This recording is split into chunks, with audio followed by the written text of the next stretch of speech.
Welcome to a nutty adventure exploring personal growth and wellness, breaking down the stigma around mental health along the way. Let's dive in because now it's time to show me your nuts.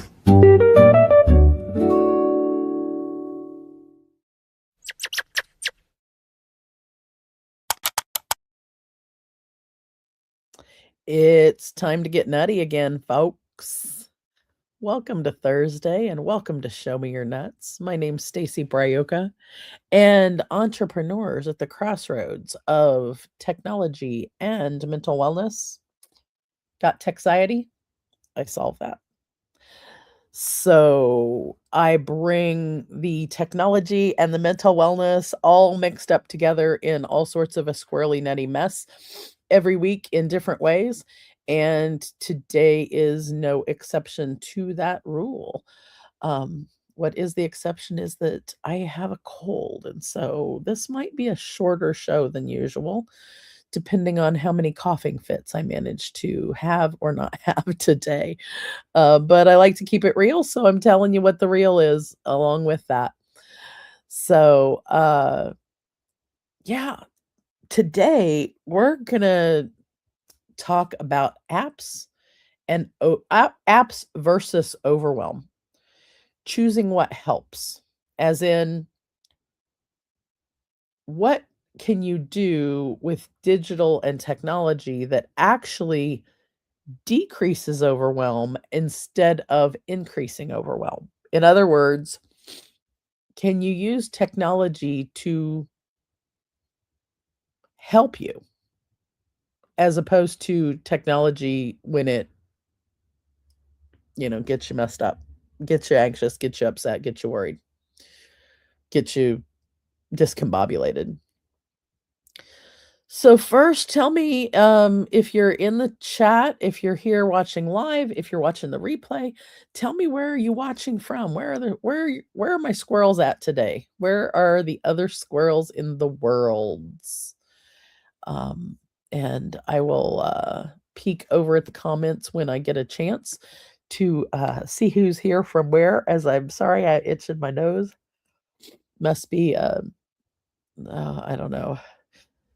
So I want to do a recap real quick of last week, because last week we talked about some important things about this technology up here. We talked about racing thoughts and the 3 R's. And racing thoughts are when this technology kind of goes off the rails and starts just moving at super fast pace. And there's lots of reasons that happens. It can happen when you're anxious. It can happen when you're um it can happen when you're mad. It can happen when you're overwhelmed. And so we're going to talk about that overwhelm, and then we're going to bring that into today and talking about apps. So racing thoughts last week, that what we talked about, we also talked about the 3 R's. And so I just want to review those really fast in case you missed last week. Go back and watch last week's episode. I think there was some good information in it. So the 3 R's are: recognize your thought train, or your train of thought, whatever train you've got running through your mind, whatever choo-choo's going on. Recognize it. Recognize what it is that's going through there. What is the racing thing that's going through there over and over? The second R is regulate your nervous system. And we talked about different ways to do that, of your 5 senses, or taking a box breathing, and for breath, taking in a breath, holding it for 4 seconds, count of 4, then letting it out through your mouth for a slow count of 4. So things that regulate your nervous system. Another good regulation of nervous system is called progressive muscle relaxation. And basically for it, you start at your toes and you scrunch them up just as tight as you can, and you hold them for 15 to 30 seconds, and then you relax them. And one of the things I think that's important when you're doing either of those is mindfulness. And when I say mindfulness about that, I don't mean being in a meditative state entirely, or, you know, blanking out your mind, but more when your toes are scrunched up like that, take your brain and think, like, just send all of your thinking power to your toes going, "What is that feeling? What does that sensation feel like? What does it feel like when my toes are just scrunched up so tight? What is that tight feeling?" And connect your brain with the tightness. Then when you let it go, connect your brain with the looseness and how things relax. And yes, I'm saying those words that way on purpose.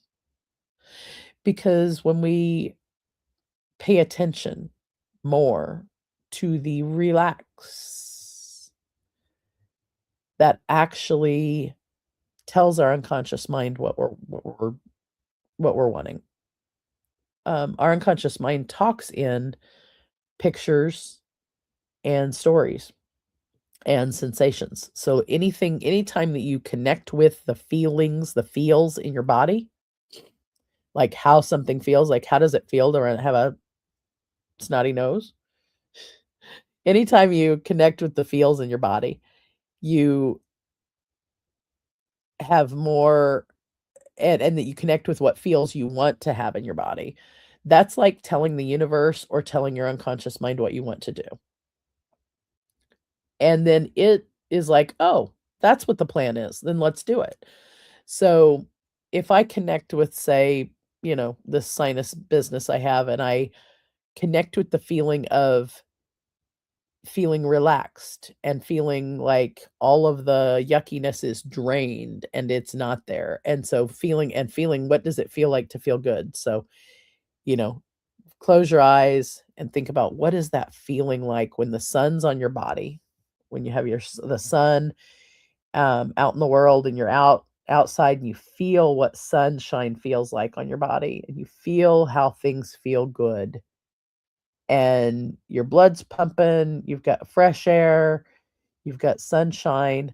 You can actually trick your body into thinking that there is sunshine on your body, even if you were in a cold, dark room. Our brains have that much power. And so when to regulate your nervous system, harnessing that power of regulate or that power of our mind to trick ourselves into feeling like we have sunshine on our body, even when we don't, is a way to regulate your nervous system because it brings you back into balance with what your mind is thinking and what your body is feeling. Then the third R is redirecting to your next step, and it's your next tiny step. So when we're talking about racing thoughts, recognizing that thought train, regulating your nervous system, and redirecting your next tiny step. When you redirect that next tiny step is what is the one little thing I can do that I want to do next? And maybe it's simply getting up, going to the kitchen, getting water, and taking a drink. Little steps. Because even that next redirection of going and getting that sip of water redirects what your brain and your body is doing. And it's kind of like it's almost like you're trying to take it off. Oh, I'm not coming up with the word I want this morning. Um, but I mean, it's redirection.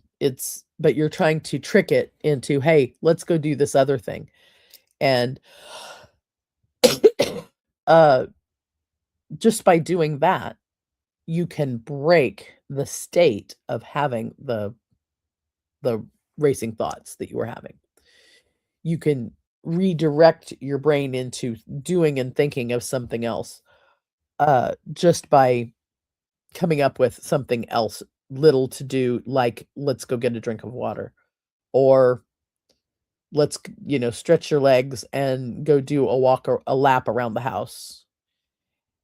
That's why the exercise of doing the 5, 4, 3, 2, 1 to regulate your nervous system, where you think of 5 things you see, 4 things you hear, 3 things you feel in your body, 2 things you smell, and 1 thing you taste.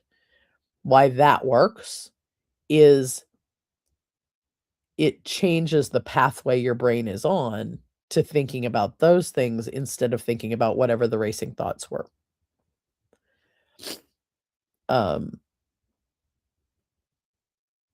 the attention goes to the other place.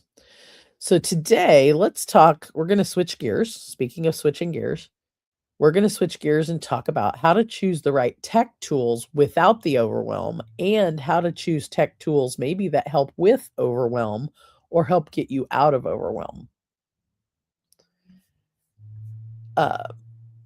So, oh, good morning. G is in the house. Everybody welcome Miss G. Thank you for coming, Miss G. For happy to see you here again also. I actually almost sent you a message a little while ago to come to my weekly coffee, because I had people in for coffee this morning over in my space at the Quantum Quaff where we hang out. So anybody who wants to, every Thursday morning, 9 a.m. Central, quantumquaff.com. We have coffee there every Thursday morning, and you never know who's going to be there, what we're going to talk about, or what's going to happen. So, how charged? Let's on this tech overwhelm business. On a scale from 1 acorn to 10 squirrels, how tech overwhelmed are you feeling today? On a scale of 1 acorn to 10 squirrels. How charged are your nuts today? On a scale of 1 acorn to 10 squirrels. And if you're happen to be here live, drop me a number. We got 3 acorns coming in hot from Texas. 3 acorns coming in hot. Who else? Who's got something besides 3 acorns? Now I feel like an auctioneer. Who's got 4? Give me 4. Give me 4. Who's got? I can't auction for nothing. Who am I even? I don't even know who I'm fooling with that one. My husband be the auctioneer, not me.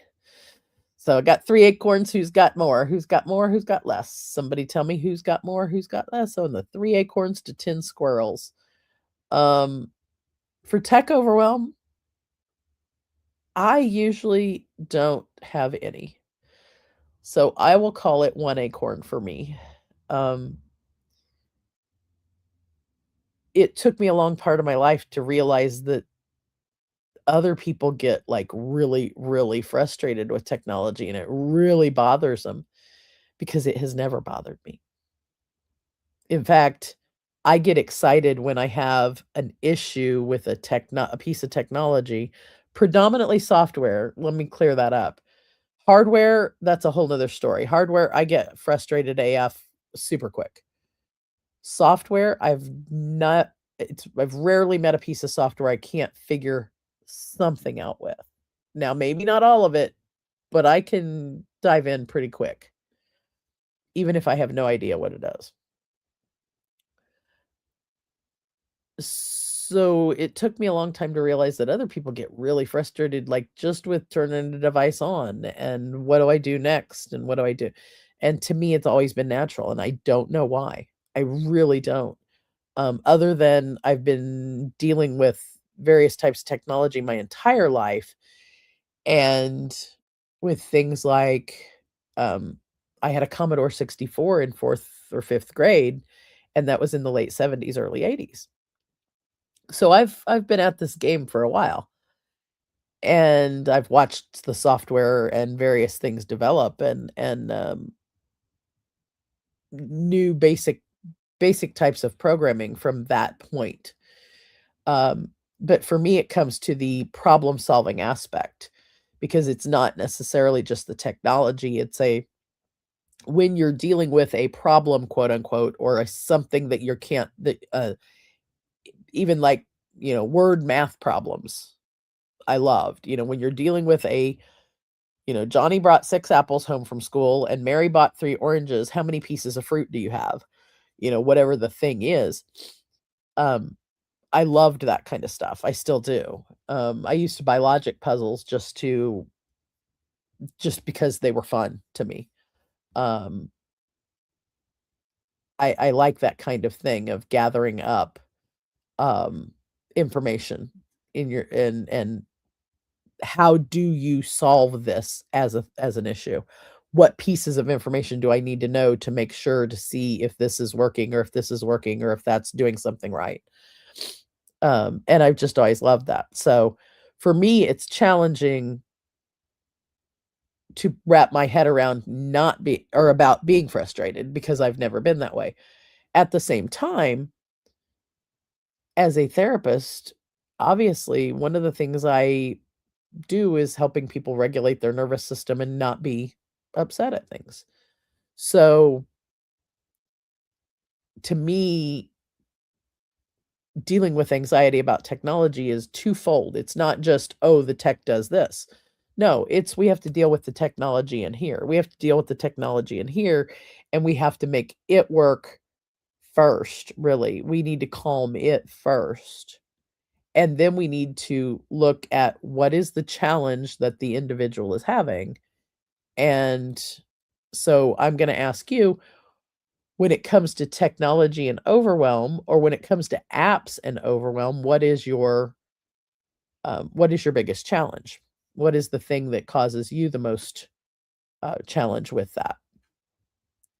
So we're going to talk about the nutshell of what we're talking about today. The nutshell of what we're talking about today is um, how to make technology your ally and not your adversary. That's kind of the gist of that today. And apparently, Stacy um, running the backside of this today. I'm a little bit slow. Um, my processor's running kind of slow because of this cold, so forgive me. But so apps, even those apps that help us with productivity, our calendar, a Pomodoro app to help with keeping timers on to keep you focused and on task. The Finch app is a great app for helping self-regulate and help with confidence building and mental wellness check-ins.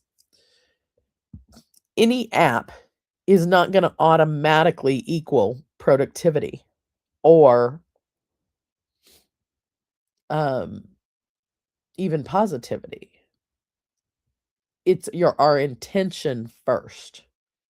So we really need to look at what is our individual intention with using technology at any given time.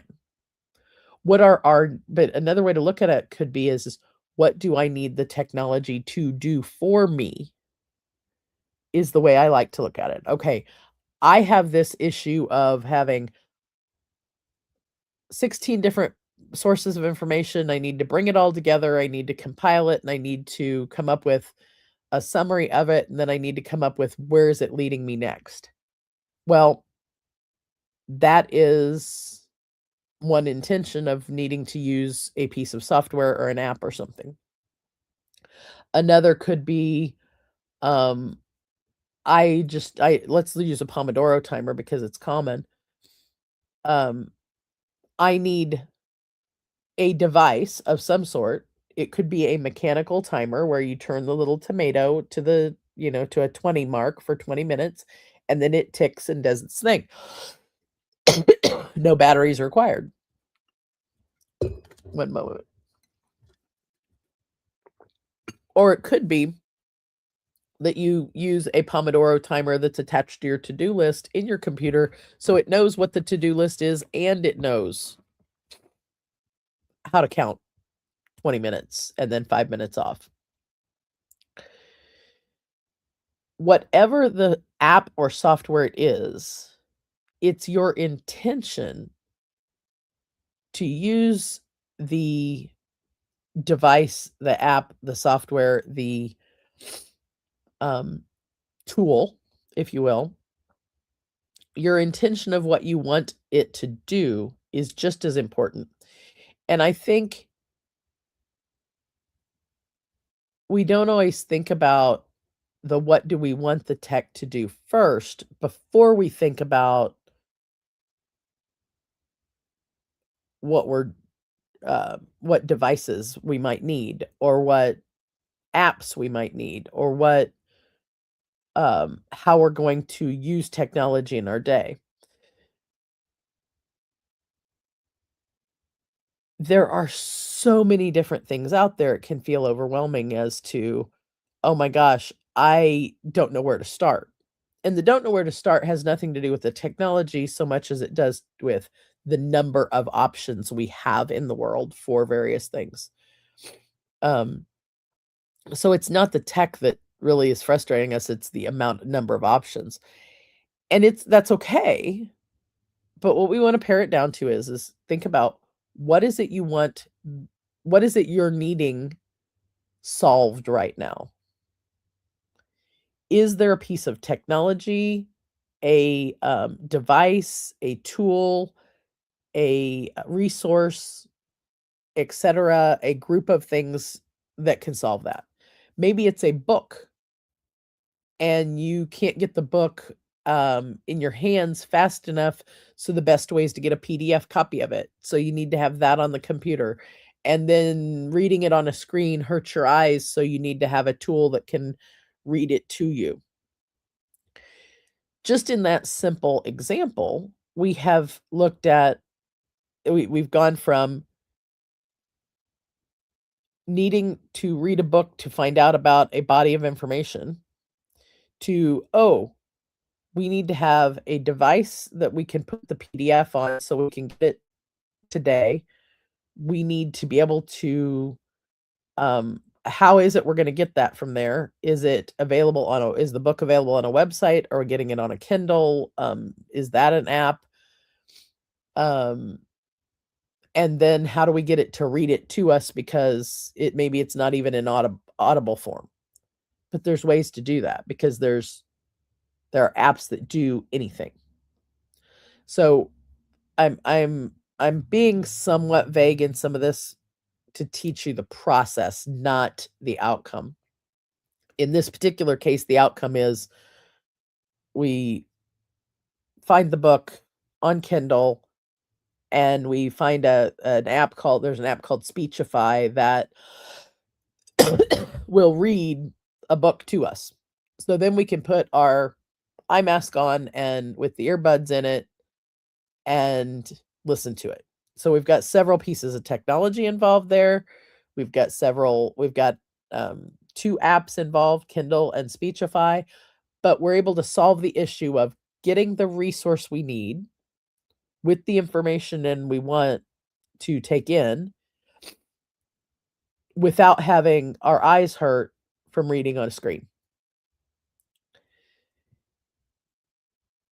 And I've just walked you through a very quick example of how I view solving the issue of I need this resource. I can't read it on a screen. I need to have it today. I can't get it from a bookstore or the library today physically in person. And even if I could, my eyes would hurt. I need to have somebody read it to me. So it's how do I get the resource and how do I get it in a way that is good for me? There are many other examples. So, um, the I'm looking at the chat to see if there's some examples there, and I see there's one that wouldn't say a challenge, but ensuring I don't have apps in the drawer that do the same thing. I would love to know more underneath what you've got going on there, G. Um, ensuring that you don't have apps in the drawer that do the same thing, always cleaning house. So you're talking about digital cleaning house of I have 16 apps in the drawer. they 15 of them do the same thing. I don't really need all of them, and how do I figure out which ones to keep or not? Am I reading your comment right? You can let me know. That is an overwhelm. That is a form of tech overwhelm, I think, is when it reminds me of when I talk to my mom about tech, and she'll say, "You've sent me all this, and this app, and I don't know which ones are for which, and I don't know what to use, and I don't know where." And I'm like, "Okay, well, what is it you need the technology to do for you first?" That's always the first question is, "What do you need X, Y, or Z technology? What if technology could do a magic trick for you, what would you want technology to do for you today? Or for the moment, or for this job?" Because the phrase, "There's an app for that," is totally true. Absolutely true, there are apps for almost everything. More, and more of them. And anymore, actually, if there's not an app for that, it's getting easier and easier to build your own tool to do the thing you wanna do also. That's the next thing that's coming down the pipe for the rest for the populace, for the world. There are many people who are already playing in that space. I've been playing that space for a couple of years already also. Um, I mean, it's hard for me to keep on the timelines because I've been doing things with AI for probably 5 at least 5 years, maybe 10, and then it came on, then it exploded onto the rest of the world. Building my own tools and having things do them my own way, I've been doing that for probably 5 or 10 years, and now it's coming. If you hear people talk about the phrase vibe coding, that's, uh, that's one of the next things that's coming out, and so those things, as they come to the public, I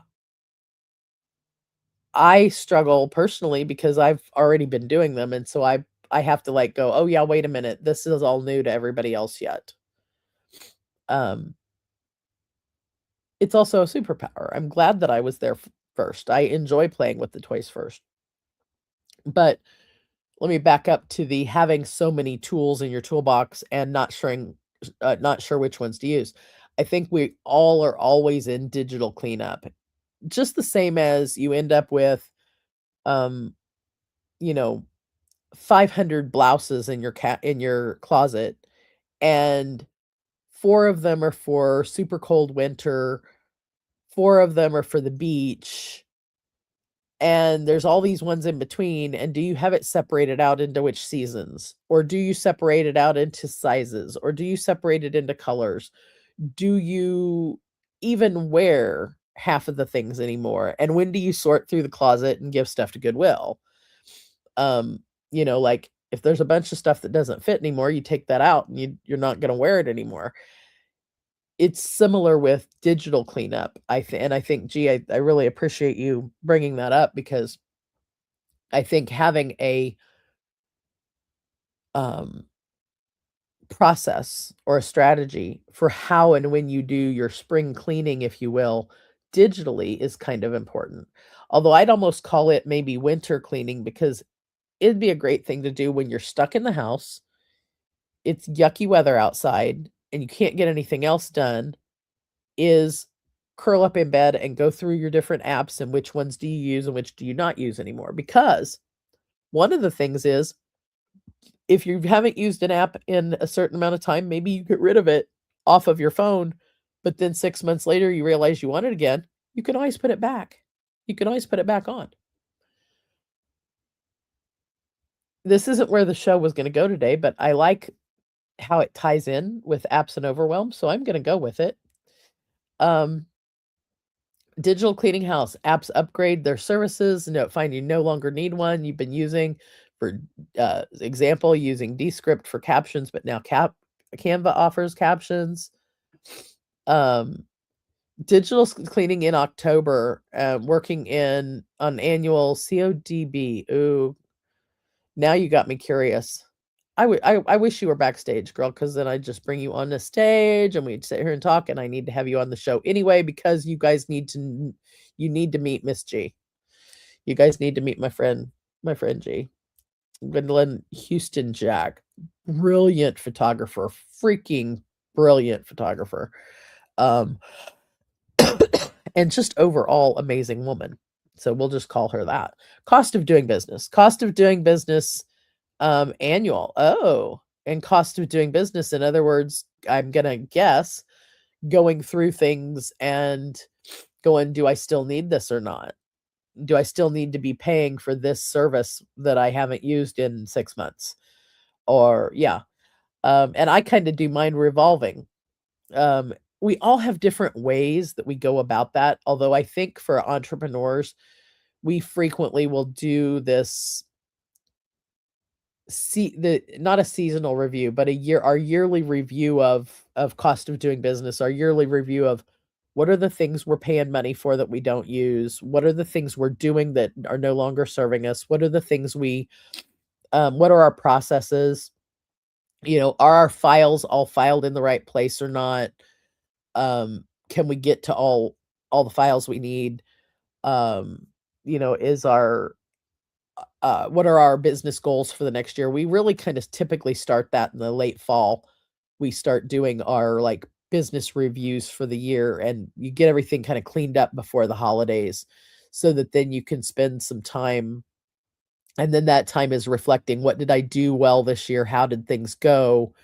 What am I going to work on this next year? And we start coming up with our yearly goals. And I think that part of be partly where you're talking about. But yeah, do I still need this service or app? And yeah, and I even me, that I think sometimes I look at my phone and go, "Damn, what are all these apps?" Because there's a bunch of apps on there that I don't even use.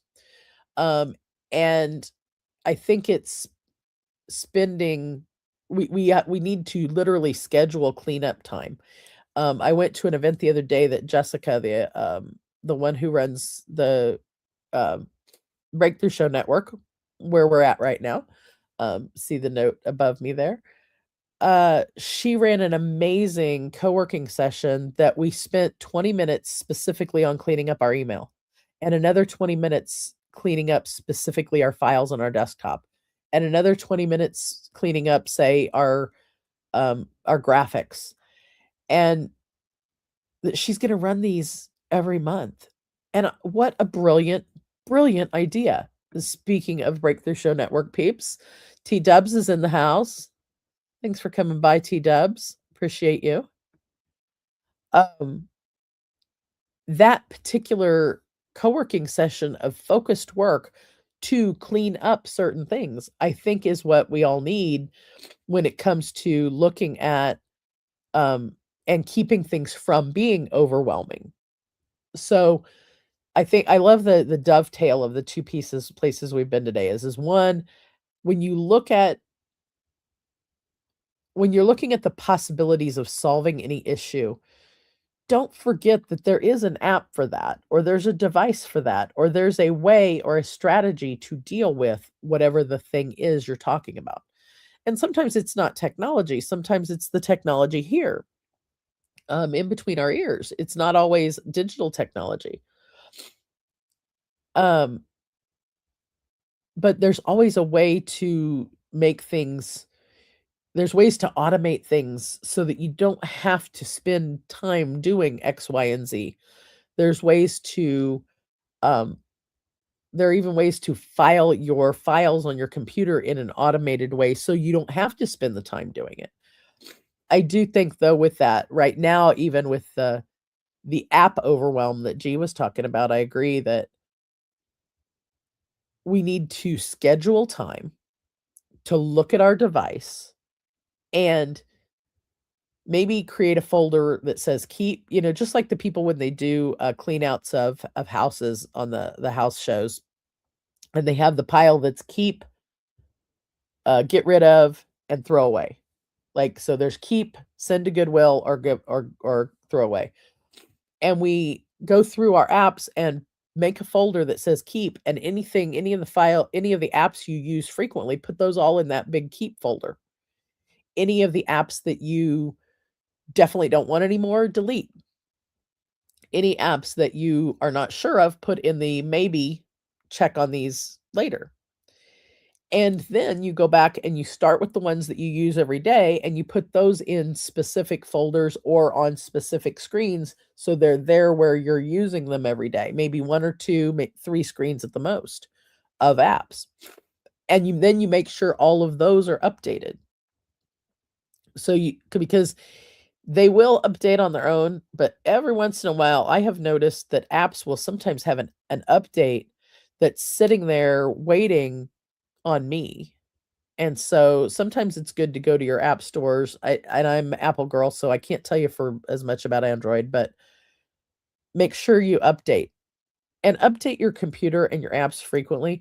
When you're for the love of all things holy, as my friend Jay Facette used to say, for the love of all things holy. When your browser says restart required or update, when Chrome tells you up in the corner and it says update the damn thing.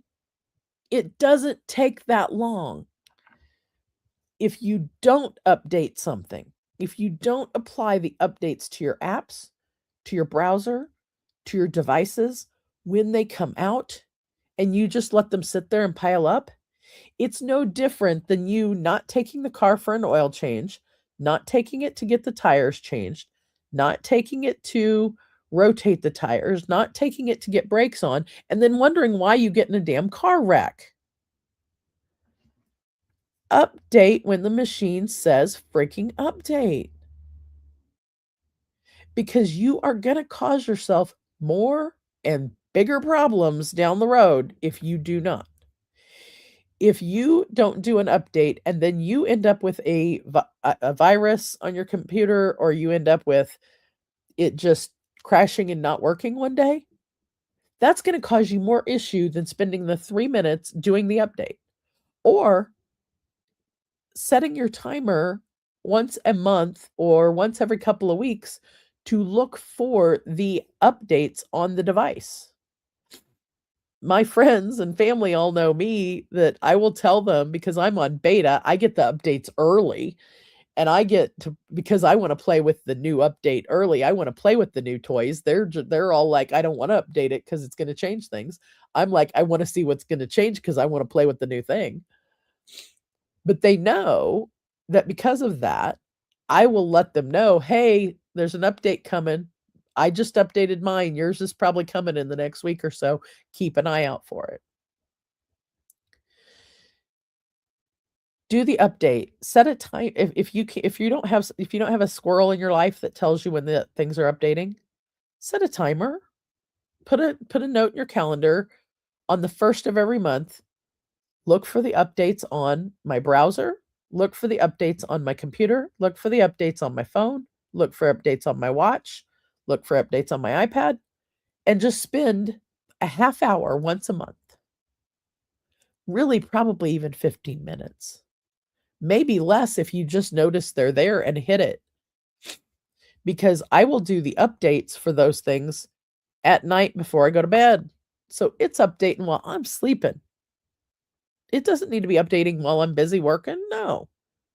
But if I notice it says restart required, or I notice there's an update, I note to self before sleeping, turn the update on. Just like you set your clothes out the night before because you have a fancy meeting the next morning and you want to make sure you don't forget to put on your best pair of slacks, your best blouse, and you want to make sure you wear that one piece of jewelry you always wear when you go out. It's no different than that. The difference is people have a phobia or a block against technology, in that it's evil, it's going to hurt us, it's going to take things away, or it's a pain in the butt. And it's the mental block in the way that's more of the problem than actually putting processes in on how you deal with it. No different than how you deal with car maintenance, no different than how you deal with cleaning your closet, no different than how you clean your house, no different than you meal prep. It just happens that technology is paced too. Again, I went about 4 places I wasn't planning on today, but I like following the audience where they lead me to, because you guys give me some great great ideas. So I'm going to go over super quick of apps not being automatically productive. You need to use intention first. And that Techxiety is one form of Techxiety, rather, because there's lots of forms of it. It doesn't just take one form, by the way, boys and girls. Techxiety, one form of Techxiety is when the tool becomes the trigger. In other words, when the tool becomes the trigger for your anxiety or your feels to come up, when your feels come up because there's a tool involved, that's Techxiety. And if you got that, I solve it. 3 things to think about when you're choosing a tool or when you're sorting your tools. Like we were just talking about sorting them. 3 things to think about when you're choosing a tool or when you're sorting your tools are clarity, congruence, and connection. Clarity, is it clear? Is this something? Do I have a clear use for this? Do I have a clear use for this? You might have a really clear use for it, and your best friend may go, "Oh, I don't use that one. I use another one," and that's okay.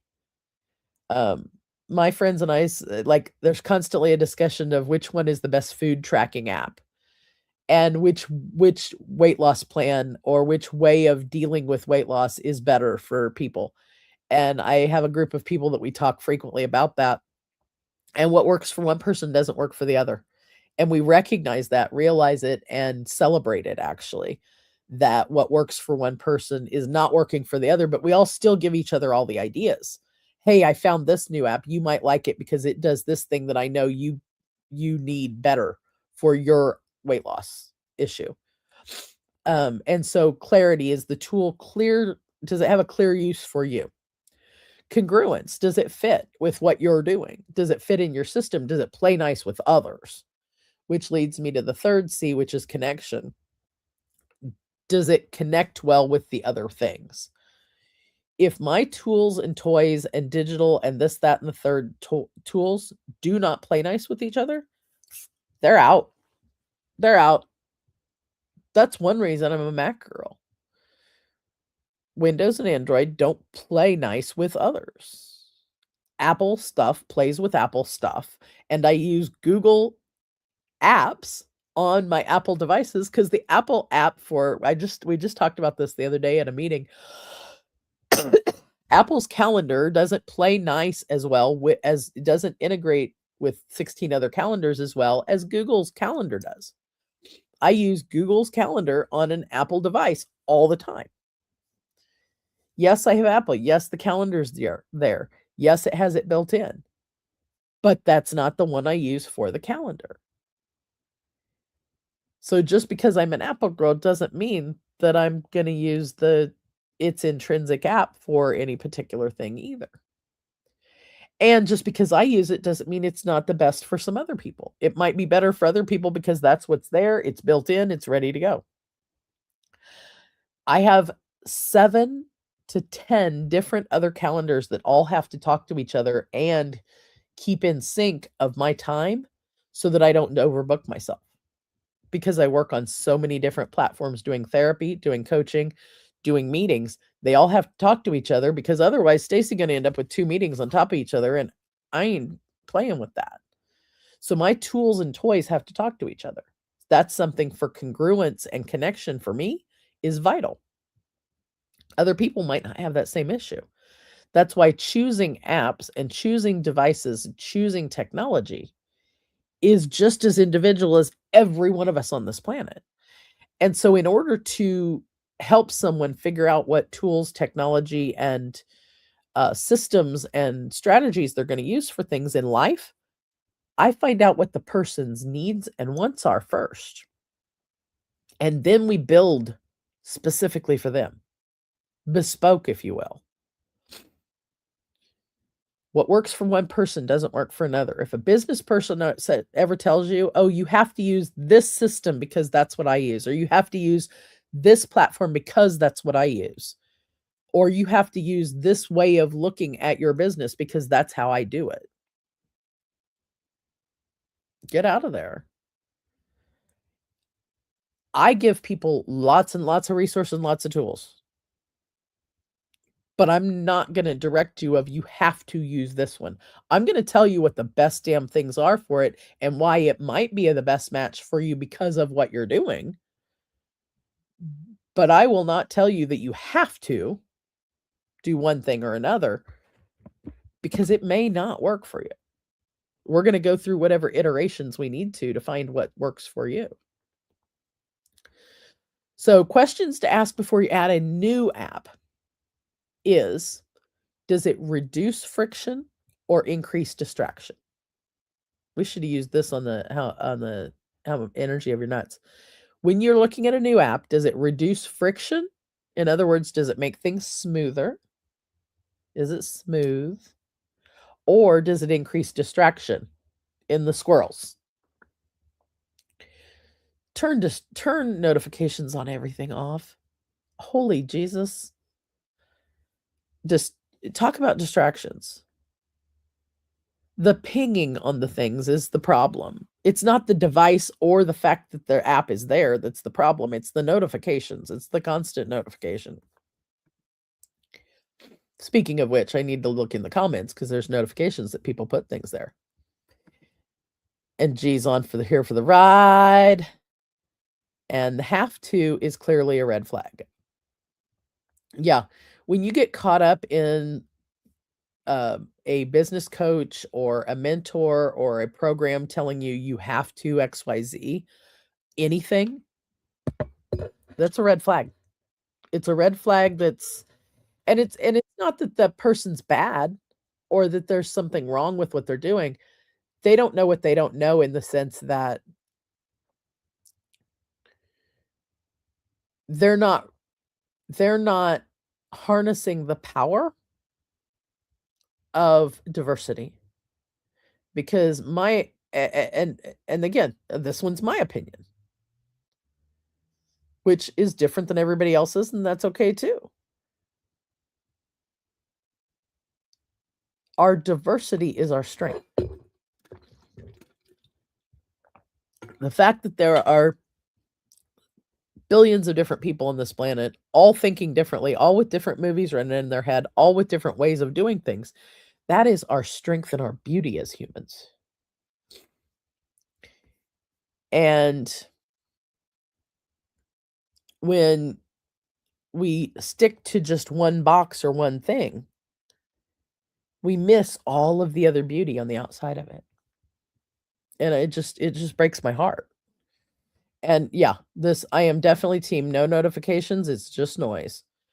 I'm also the girl who has to make sure all of her notifications and various things, the ones I do leave on, they need to be dealt with before I go to bed because otherwise I haven't gotten my work done for the day.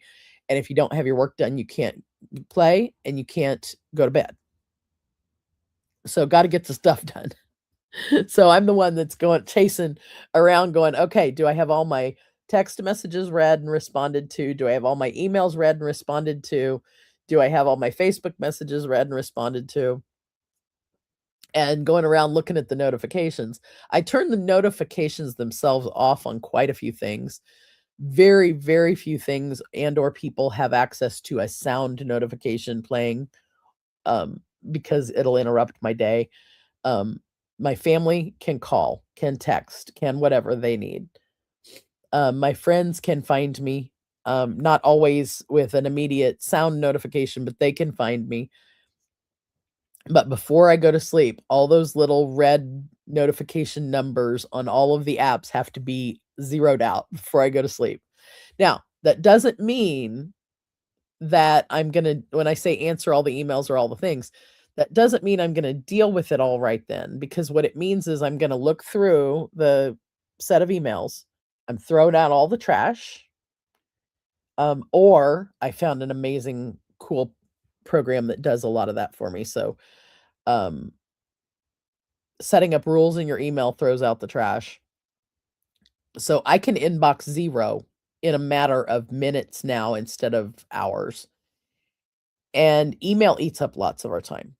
Inbox 0 means can you get through everything and all of it be dealt with? Because if you have a number over 3 in your email box at any time, you've got too many emails in there.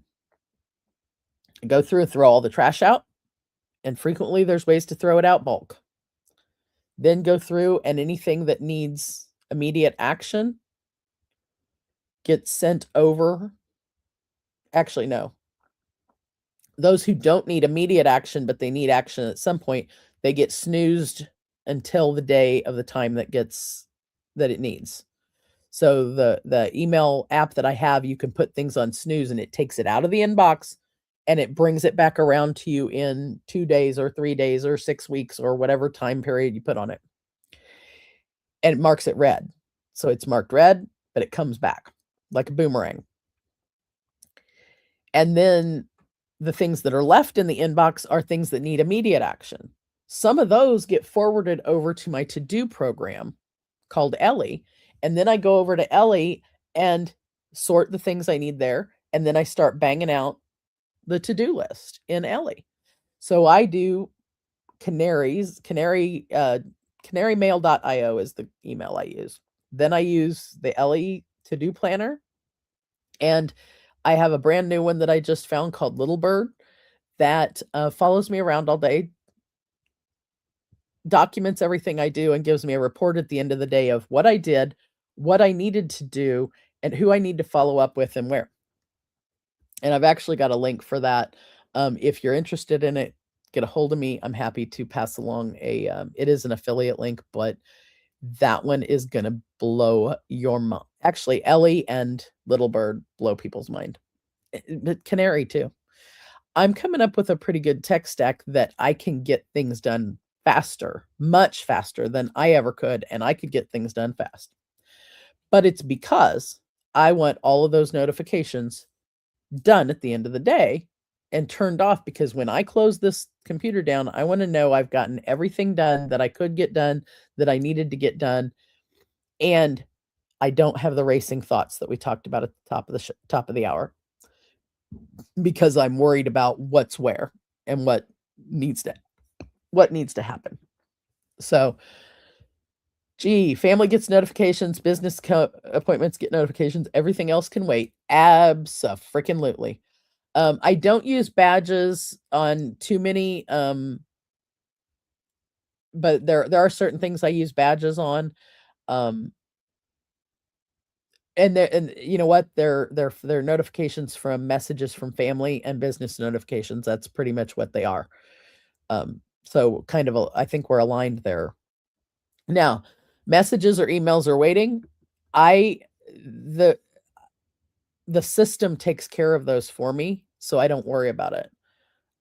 Because if it's junk, it pretty much gets eliminated out of my face anyway. If it's newsletters and things that I read, but I want to read them on my time, it moves those into place for me so I don't have to see them, and marks them red.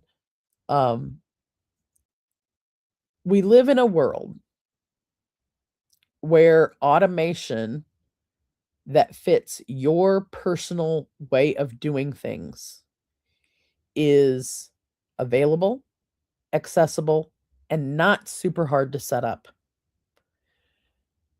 But it starts with what is your need, your intention, your budget, your tech acumen. And then you start figuring out, okay, what are the tools that are available in that way? How do they work? And how do you put it together into a system? It's more programming this thing up here to follow a system than it is programming any machine to do something. It's what is your strategy of how you go about your day? A habit of, like, what are the steps it takes to brush your teeth? We don't think about it, but there's steps that we take to brush our teeth. And we brush our teeth once. Some people get it in twice a day. I'm not so good. Supposed to do it twice a day. But there's different steps that you take to do that, and you don't think about the steps because you've put it into what's called a strategy. You've put together the steps into and it becomes a habit. After 21 days or more of doing it, it just becomes a habit, and you don't think about what you're doing, you just do it.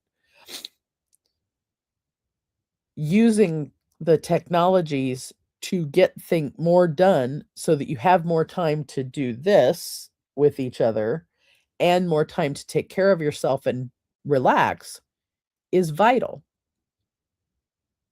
Tech should never cause overwhelm. It should always be for good and for feeling better. Using your nervous system as your user interface. Notice how the apps feel, not just how they function. Mindful uninstallation, letting go of expired tools. When you do that cleanup, let go of the things that are expired. Simplifying your system, the ones that talk to each other, the ones that work well with each other. And then look at what's left, what's not in my toolbox that should be.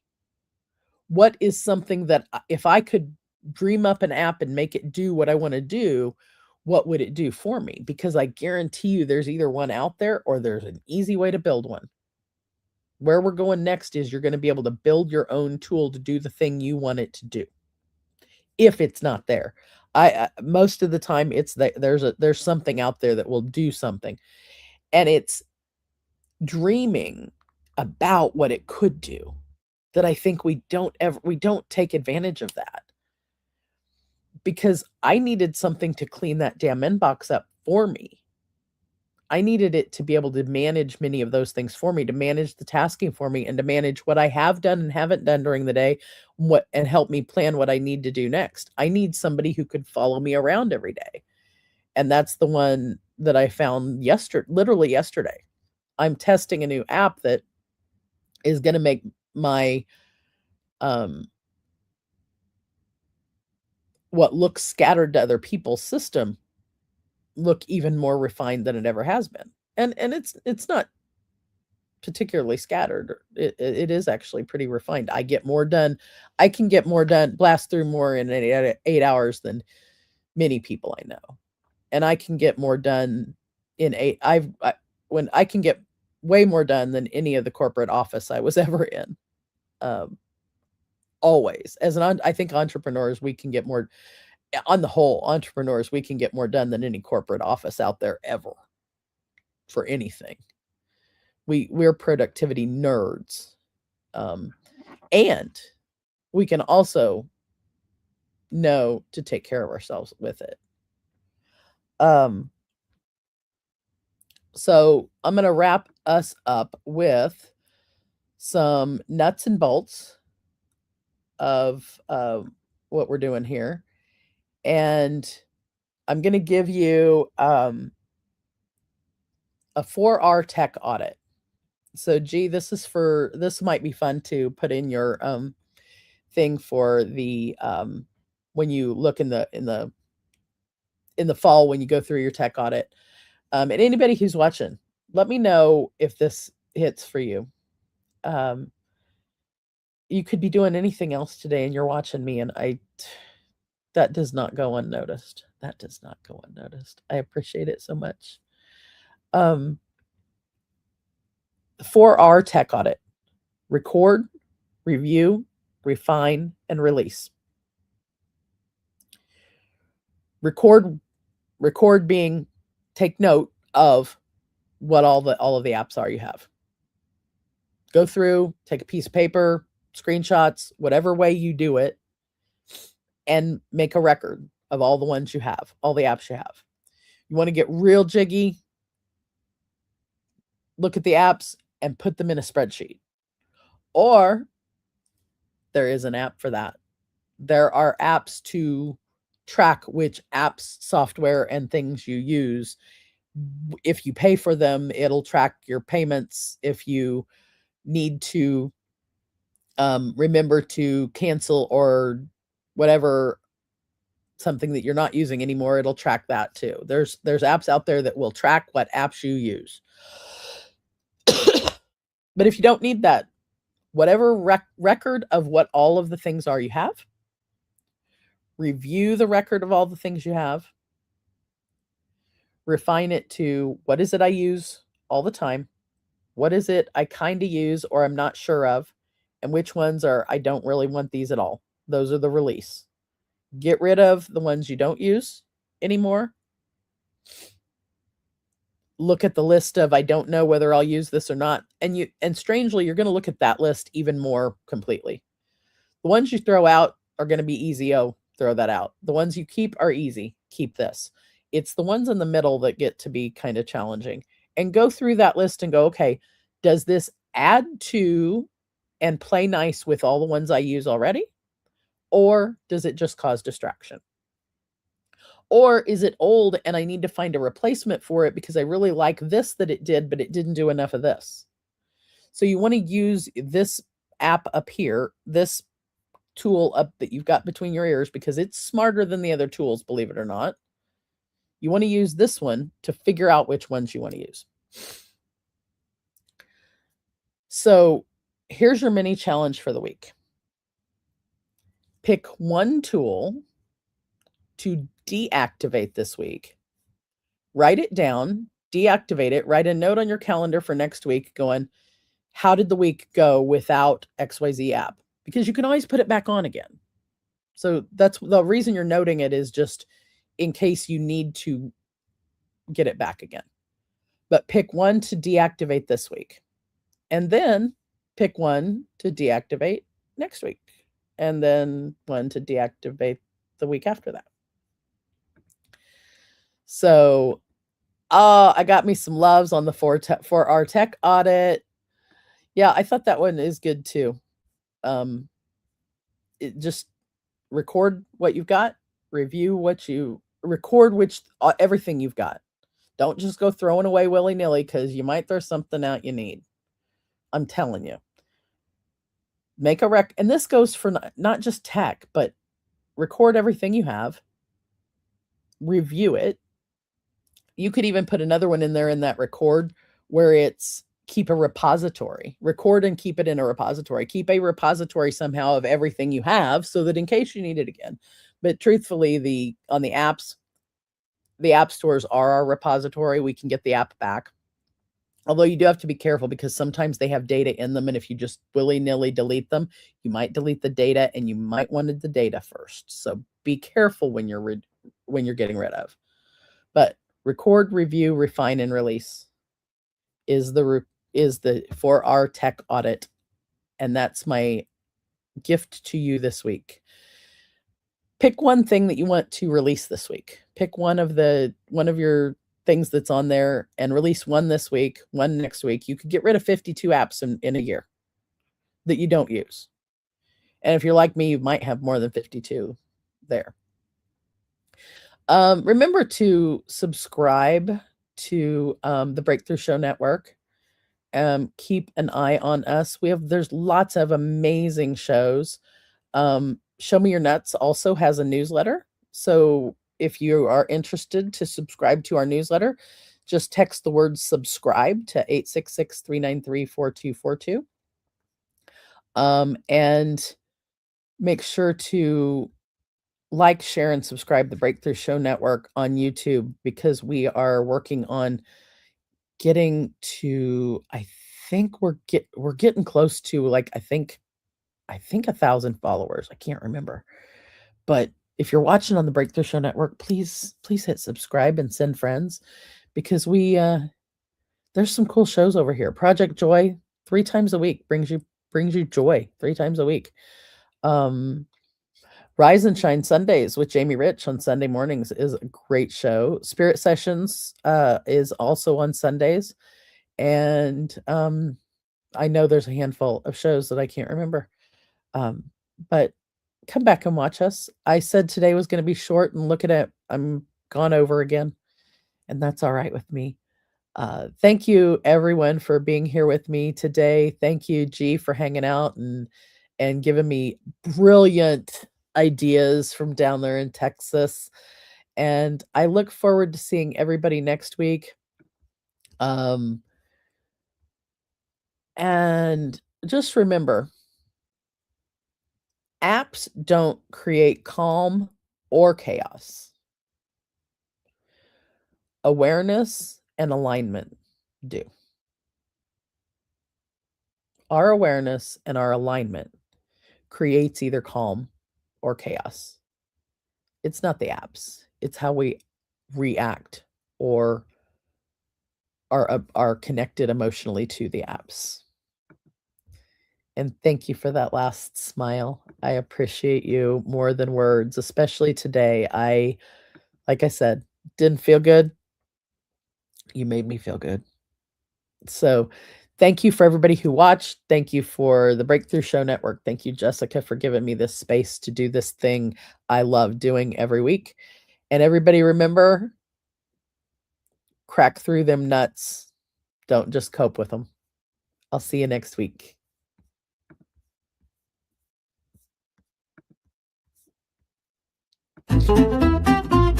Thank you for joining us on this nutty adventure. Remember, personal growth and wellness are journeys best taken together. Keep exploring, keep growing, and don't forget to show me your nuts next time.